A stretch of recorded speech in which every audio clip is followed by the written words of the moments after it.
les pluges més importants. Hi ha cors de color vermell, vol dir que la pluja localment és forta i acompanyada de calamarsa o de pedra.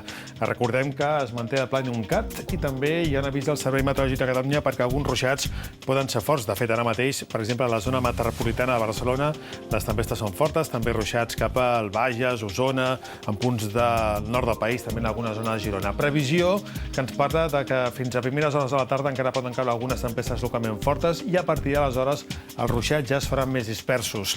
La cota de neu, 2.200 metres. Les temperatures màximes més baixes. Poden baixar entre 3 i 5 graus respecte a les d'ahir. Demà tindrem un matí amb algun ruixat al Pirineu, també a partir de mig matí algun xàfec al prelitoral, a la resta calma, però a la tarda de nou poden caure ruixats a altres zones, però seran més dispersos. També algun xàfec a Castelló i les Balears, Franja de Ponent, Andorra i a la Catalunya Nord. I a l'abans de previsió, sembla que a pròximes jornades el temps vindrà marcat per una situació més estable, perquè aquesta pertorbació se'n va, arribarà l'anticicló i el que farà és que el temps sigui molt més estable, potser dilluns a la tarda algun ruixat a les comarques de Girona i pel que fa a les temperatures en tendència a ser més elevades. La setmana entrant sembla que la calor apretarà. Això és tot.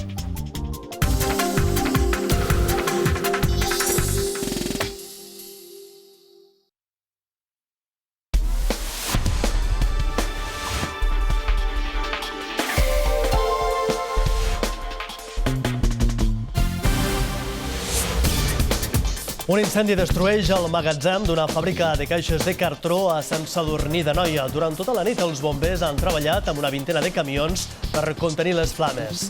No hi ha hagut ferits.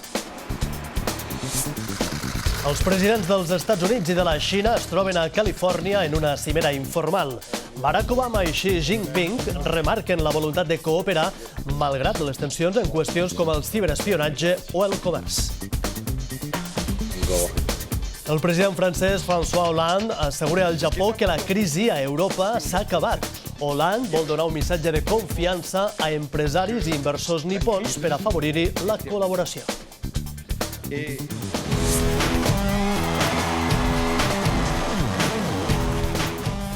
Els britànics Muse porten a l'estadi olímpic Lluís Companys els temes del seu últim treball, The Second Law. Unes 30.000 persones assisteixen a l'únic concert a l'estat espanyol de la banda liderada per Matt Bellamy.